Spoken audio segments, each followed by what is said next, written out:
Welcome to the Win, Make, Give podcast. This is Ben Kinney, joined with Chad Himes and Bob Stewart. Crickets? Hello! Hello, we're here. I'm not here. I left. Ladies and I'm gentlemen, putting my mask back on. it's the end of the day. We're ready to rock and roll. We just delivered you an episode about the two things that every business needs. What were they? Leads and talent. But somebody the other day asked me a question. Where do you find this talent? I thought to myself, I wonder where they've been looking. So I opened up my phone and I went on Amazon and I started scrolling. There was no talent available. eBay. You could eBay some talent. Bid on talent. Facebook Marketplace, Craigslist casual encounters. Yeah. Like, Whoa. ladies and gentlemen, where do you find talent? That's not the right question. The right question is, are you always looking for talent? And do you have the skills, with a Z, skills, to bring those people into your world? I'm sorry, that's not how it goes. It's actually, do you have the skills to pay the bills? That's how it goes. Skills to pay the bills, ladies and gentlemen. How do you find talent? I'll give you an example. My organization is built up of individuals that I've met over my life. Some people I went to middle school with that work at our companies. Yep. Some people I met when I was teaching classes 10 years ago. So, Bob, we met right at another company that we both worked for, right? Chad, you and I met. You were teaching a class. I brought you to town to teach a class. The guy that nobody hears, but everybody hears of, Dave in the background. We met, referral of a friend, somebody else that was working at our company. That guy used to own a company in town that we used his services. He sold it. We stayed in touch. I know you've met successful people that poured coffee for you. I've hired people from Sold coffee cars. shops. A guy that knocked on my door trying to sell me a vacuum. Right. The lady who did my taxes at a tax firm in town works at our company. Yep. A lady from the airport, because I flew so much, we got to know them now in the company. So talent is everywhere. Are you open to it? And are you willing to play the long game? What's a long game, Chad? Growth? No. Long game, you just said, like, you might not close them and bring them or have an opportunity for them today, but you might a year from now, 5 years from now. Yeah, For you and I, it was 7 years later. You may never. Yeah. Are you willing to invest in relationships long enough that when the right opportunity comes along, you end up working together? You know, I want to challenge you with a thought, a question right there on that as you say that. Because I remember a guy that you brought to me one day and you said this guy's talent. And you had him answer a few questions that you put him on the spot for, and the kid was sharp. And I remember looking at you and saying, we don't need anybody right now. And you said, no, this kid's talent. We will find a place for him because if we don't now, he won't be available when we're looking for talent like that. So sometimes it's the long game and you're going to stay in relationships. And then some pieces of talent are just going to show up that you're going to be willing to find a piece and a place for them until they can grow into the right opportunity for you. Yeah, for sure. You got to strike when the iron's hot, right? Sure. You're going to find people that say, you know what, I'm looking for an opportunity, and you're going to have to make the decision, do I have space, availability, or money to make room for that person? And you're going to meet with other people that say, I'm really happy where I'm at, and I feel like I'm on a good path, but I could see myself in a couple of years getting to a point where I'm no longer challenged. And you could say, would it be okay if I reached out to you at that point and we talked about opportunities together? If that person said, yeah, I'd be open to that, I say, okay, I'm going to ask you one last thing. Just do me one favor. Promise me that before you look at another opportunity, even if somebody offers you one, you'll at least sit down with me and we'll have a conversation. So what you're telling us here is talent is everywhere. As long as we're open to looking for it, we're going to stumble upon it. We just have to be ready to play that long game in certain situations and that short game in other situations, depending on where we are and how the talent shows up.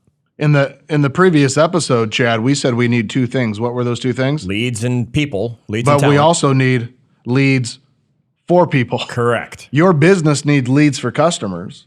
You need good people in your world, but you also need leads for people. Or in the sports world, we need a bench. In the sports world, what's a bench mean? It's the players that aren't playing right now, but when somebody can't play, those guys are stepping in. So we're going to talk today a little bit about recruiting and the skills that make a great recruiter. Between his singing, his rap speak now, and his sports references in the last few recordings, there is something going on with Ben Kinney. We're going to talk about the skills with no frills because it's what pays the bills. Wow. There it is, Ladies and Chad. gentlemen. There it is. Drop the mic, we're done. Oh my gosh.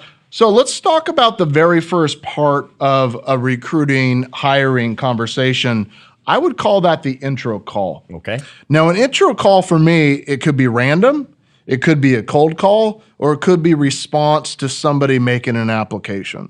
But let's say they didn't make an application and you don't know if they're available. I want you guys to think about the words that you use when you reach out to somebody who you want to explore the opportunity of working together. Some people might call that person and say, hey, I have an open position. I'm curious if you'd be interested in applying for it. Or sometimes they do a really coy approach where they'd say, hey, I know you're happy where you're at, but maybe you know somebody else that might be interested. We're currently hiring for this position. Not the way you do it, though, either of those? You know, in the past, when I lacked the skills, when I had all the frills, the things that didn't necessarily pay the bills, I had to resort. Can't believe he's going to keep doing that. I had to resort to those types of things. But now I don't like wasting time because wasting time is a crime. Oh, look what you started. I can stop on a dime. Is this my fault? I'm sorry. I apologize. Everybody, please send your messages to Bob. It's not my fault. You know, I just prefer to be more direct. Yes. So if I was to give somebody a call today, it might sound like, Bob, just out of curiosity, I've heard a lot about you. I've seen your name around town. We haven't had the opportunity to meet. Would you ever be open to an opportunity of us working together if I could find something that was a win for you and a win for me? I like to call this like you in our previous sales career, you would use a line that was, hey, are you interested in a great deal? And you called that a stupid test, right? Because who says no to a great deal? And so I think there's something in the way you approach that one as well, right? Like if somebody that's not open to a potential opportunity that they don't even know what it is, like you don't want to get into business with that person if they're not interested in that question. Yeah, I mean, why would you ask somebody a question where one of the options was no? Right? That doesn't make any sense. It's the wrong question. That's the right question. And Right. Bob says, if they do say no to this, it just means they're dumb, D-U-M, right? You want to make sure that you're asking somebody the right question. The right question for me is, Bob, would you ever consider an opportunity where we could work together, assuming that it accomplished your financial goals and the amount of hours you wanted to work, and there was a big opportunity in the future? Would you be open to that? The worst case scenario that Bob would say is, I don't know. I don't really know you. Say that. I don't know, Ben. I mean, I don't even know what you're thinking. You know, that's exactly why I called today. I was hoping that we could get together, and before we even talk about opportunities, let's get to know each other and see if we even like each other. Because one of my rules, Bob, is I only work with people I like. I like to work hard and be kind and hang around with people that I enjoy. Would you be open just to getting to know each other? Yeah, sure. That sounds good. I've heard your name here in the community. Sure. Now, let's say that Bob was considering this offer that I gave him. A wrong way to approach it would be, hey, Bob, I own this company in town. I want to see if you would like to come work for me. Now, my goal is to get Bob to come work for me. Right. But Bob doesn't want to come work for anybody. He's already a talented person, right? So my conversation with him is, Bob, would you be open to this opportunity for us to partner together? Now, if I'm working with Bob and I'm helping Bob with his income, him and I are partners. It doesn't mean that Bob is now automatically partners with Chad and Dave in the background. I'm asking him if he wants to be partners with me. Now, I have a bunch of partners in this room today, right? Mm-hmm. I'm asking Bob, would you ever like to partner together? And in a sales world or a business and something where we're doing something together, I really am applying to be your partner and you're applying to be mine. And that's what I'm asking you to do. So having the right intro conversation matters, and asking the right type of intro conversations will determine whether or not you get the meeting. When you get the meeting with this person, I want you to do 3 things in a hiring or recruiting session. Love it. List, Theo. We got 3 things coming. Bob, thank you. Excellent. These have 3 words, very simple. They're going to be hard to forget, but it's a framework for a recruiting or hiring conversation. It is goal, value, plan. Goal, value, plan. If I was to spend an hour with Chad talking to him about this opportunity, 40 minutes of it I would spend with Chad talking to him about his goals. Chad, tell me a little bit about your history. What have you done? What have you accomplished? What are you most proud of? How are you doing now? How do you feel about that? Are you living up to your potential? What would you change in your world today? If you were going to change one thing, what would it be? Would it be okay if I asked you some questions about your goals and the things that are most important to you? By the way, immediately, Bob, I would interject and say, Chad, I just want you to know that I want permission to ask you very direct questions, but I'm also going to give you permission to ask anything you want in return. And there isn't a single question that I'm going to ask you today that you don't have permission to ask me. Fair? Fair. I'm setting the stage on what's okay. Now, when I talk about goals, I'm talking about, tell me about your career goals. What do you want to accomplish this year? What about in 3 years or 5 years? Where do you see yourself going? Now, tell me about your financial goals. If they're open to it, tell me about your income. What'd you net? How much debt do you have? And if you've been listening to our podcast through the other episodes, you know Ben has a stack of paper in front of him and a Sharpie during this time. Absolutely. I'm taking notes because I want Chad to know that I care about this conversation. Right. But we're going to add that to the skills that pay the bills conversation in a minute. I'm asking him about his financial goals. Does he have any other sources of income? What's his net worth? Does he have a net worth goal? Does he have any health goals or relationship goals? Who are the most important people in his life? Right? Does he have any personal goals or personal dreams? I'm just looking to get to know this individual because I'm applying to be this person's partner. And if you're having any challenges, go rewind about 1 minute and listen to that conversation again. Ben just threw at you, at least 20, 25 questions he probably just threw that easily would turn into 40 minutes of conversation as you're diving deep learning about somebody. By the way, 25 questions that nobody else has ever asked this person probably in a professional setting like Probably this. not. Yeah, and most likely, Bob, what I'm going to do during that time, I'm going to point that out to him. Bob, I just asked you a lot of questions about your goals, and you had to think about it a bit, which makes me think a little bit, you haven't thought a whole lot about this, and probably nobody else has asked you that.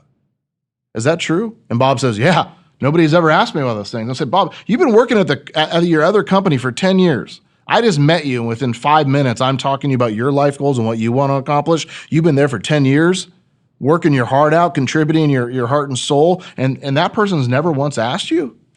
Does that feel weird to you? That feels weird to me. I ask tough questions. Sure. Because my goal is to get this person to think. So as this person goes and they start answering all their goals, that's 80% or 60% of the whole meeting.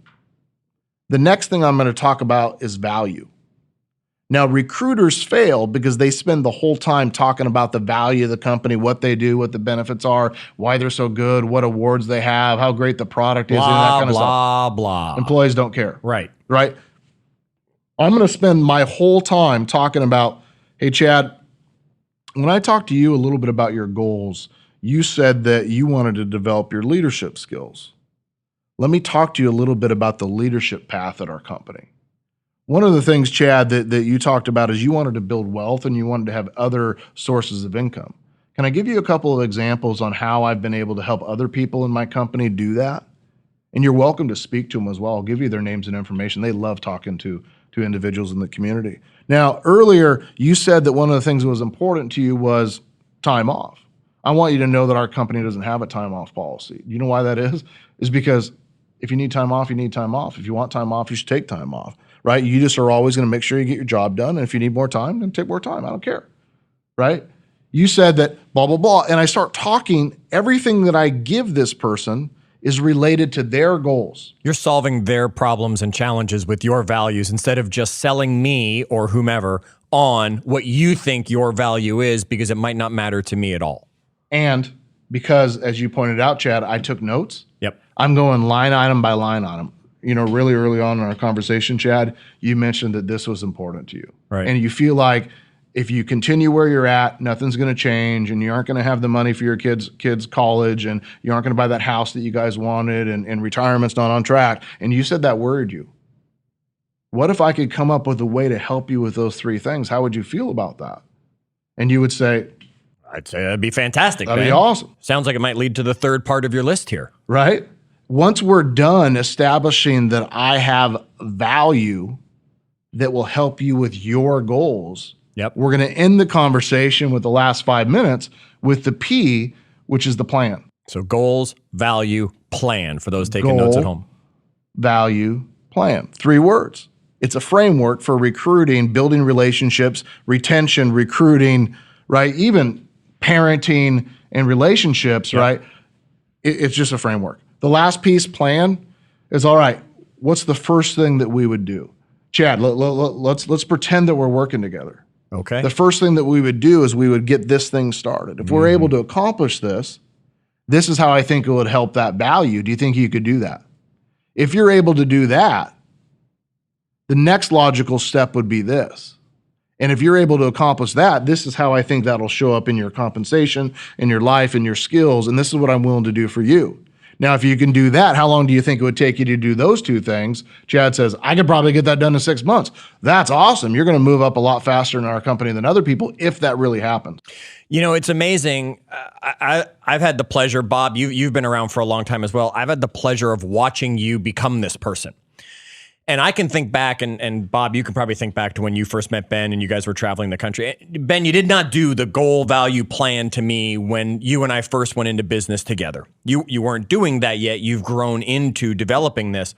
Yet 8 months ago, I moved back to the Pacific Northwest, and within my first week back here, we both knew obviously that this was going to happen. We had it scheduled, but within my first week back here, you and I went for a walk. We went for that, come on, let's go connect, and you're welcome and you're back.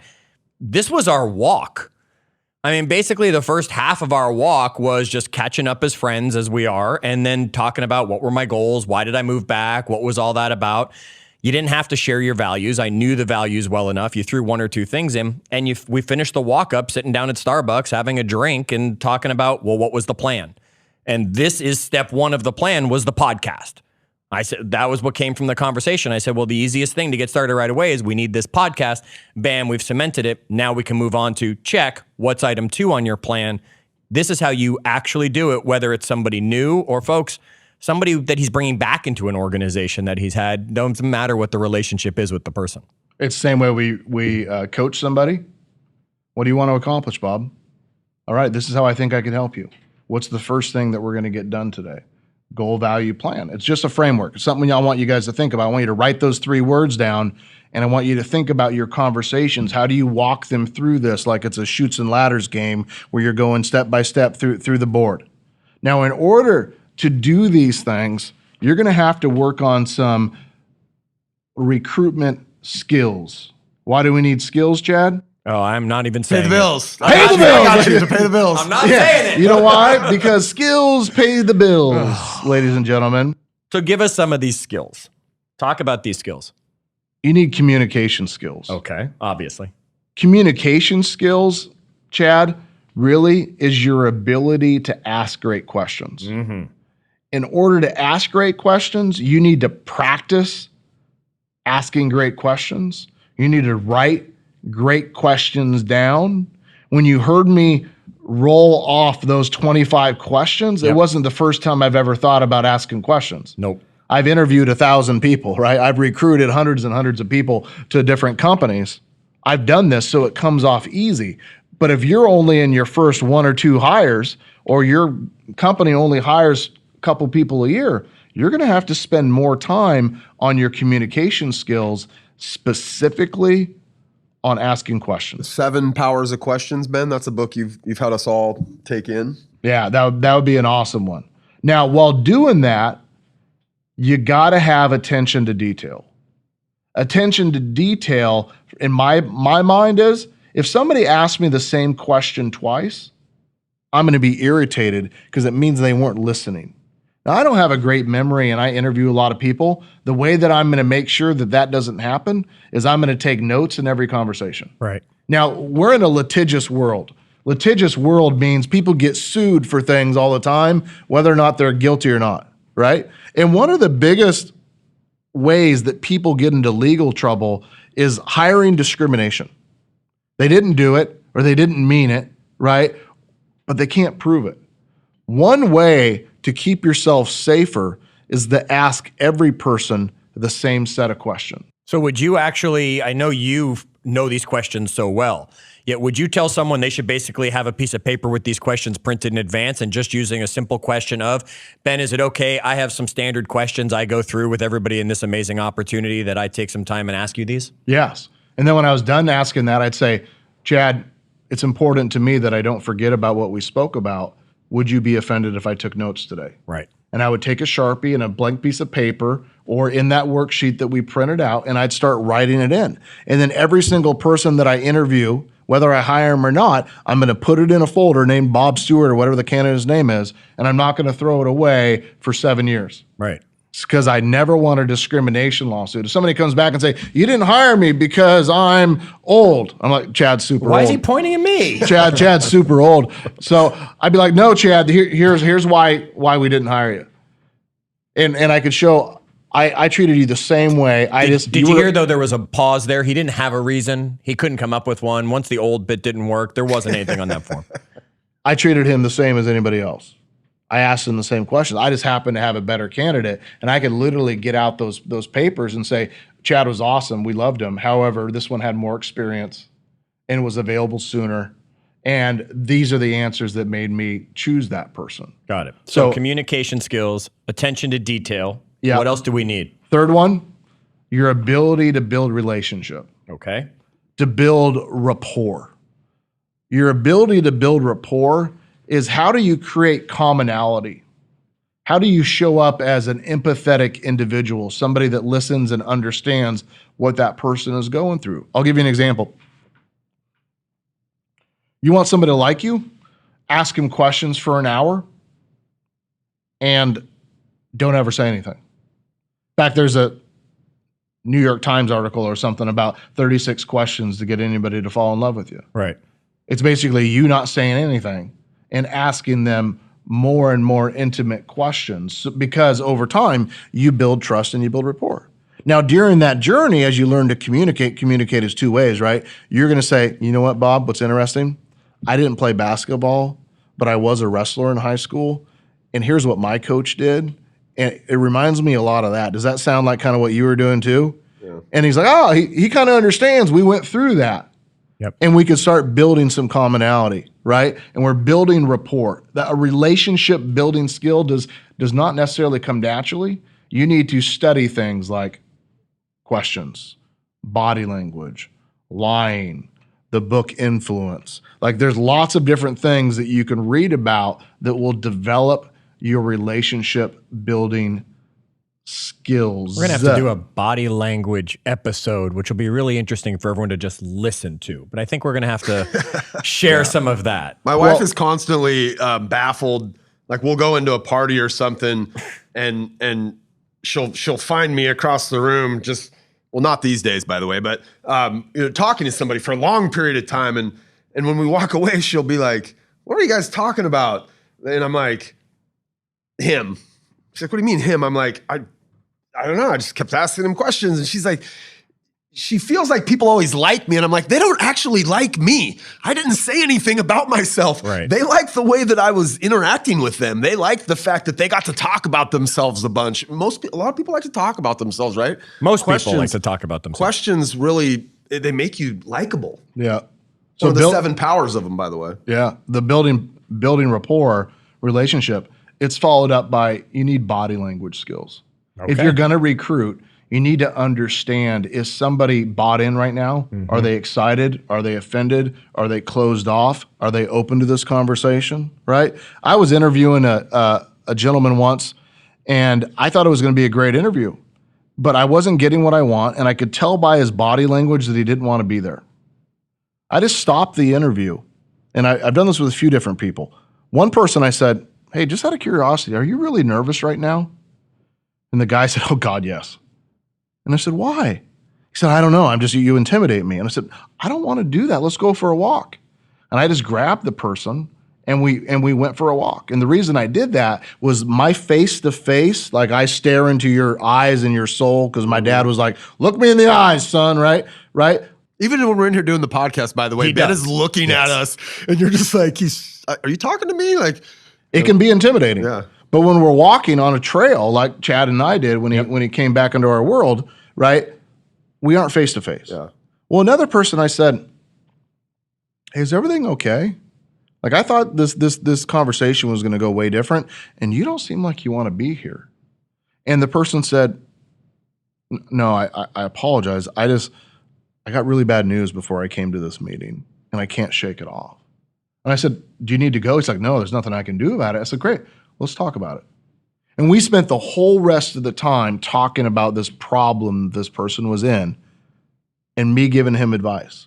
Now, when we left, he said, I just want to thank you so much for doing this.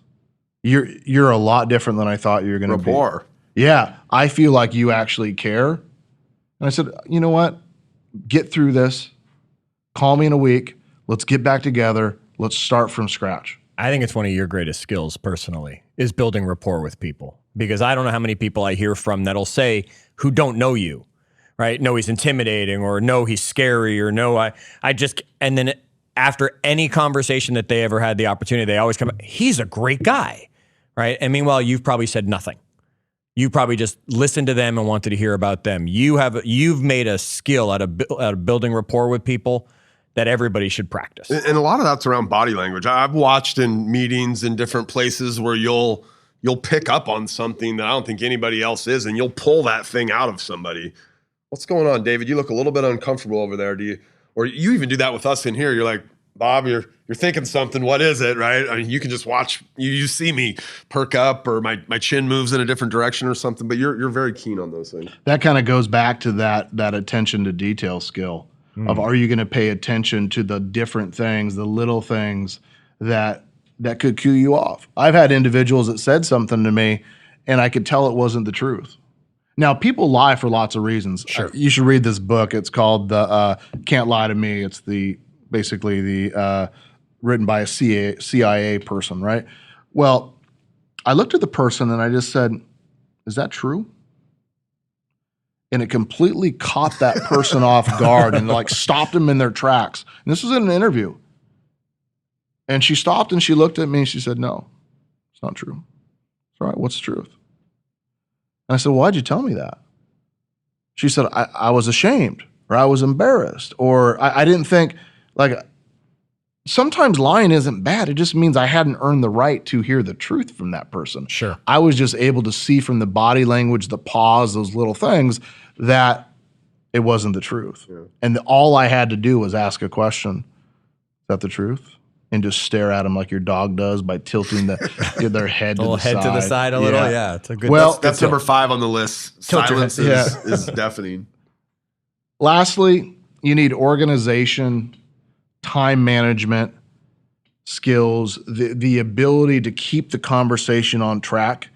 It will go on track if you're the one asking questions. If they start asking you questions, they are now driving and you are no longer in control. You're no longer recruiting or moving them down the path. If somebody asks you a question, that's awesome. Bob will be like, so what about you? Do you have a dog? Yeah, I do. It's a golden retriever. His name's Hunter. He's awesome. Still a puppy. Drives me nuts. Which reminds me, Bob, in your last job, and I'm right back where I was. Sure. I'm taking control of the conversation. Right. A great recruiter has control, and they do that by managing time correctly, and they're organized because they know, hey, the very first step for me is the goal conversation. The goal conversation starts off with a life history. What have they done in the past? It works their way into where are they at today, and it ends with where do they want to be in the future. And those are the 3 things I do, and they're just following the path, right? Yep. The only other thing that I'd add is you need confidence. Confidence in the product or service or company that you represent. When you lose that confidence, they will see it in you. You have to believe wholeheartedly that you are going to help that person accomplish their goals. We have one person in our world who's on the hunt for talent, and she is a phenomenal individual, and they have an amazing business. It just feels like I sense in her just a tiny bit of lack of confidence. She's not quite to that point where she's able to like share the vision or really, analyze somebody's goals and be able to figure out how we can add value into their life. And I feel like, man, real soon that confidence is gonna click in her, and she's gonna just blow up and be amazing because everything else is already in place. It's that last little piece. I don't know who you're talking about, Bob, but I could probably guess 4 or 5 people. Yeah. They all are very confident in the company. They lack confidence in themselves. Yeah. Totally. Yeah, and you got to work on that. You have to be confident.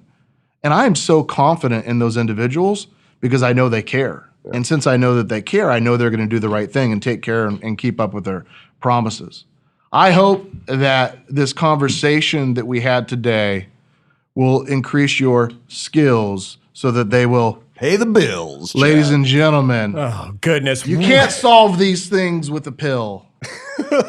Stop. But maybe one day we will. Oh, bam! All right, I'm jumping in here and putting a stop to this from the two of you right away. Because what we want to do is we want to take these lessons on recruiting and finding talent out there, and we want to recruit your friends to join our podcast. That's right. We want you to take this episode or any of your favorite episodes and share it with your friends. Share it on Facebook. Get it out there so they can hear the lessons you're hearing.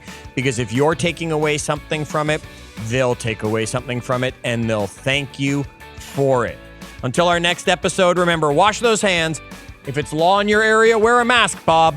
Until then, remember, do good.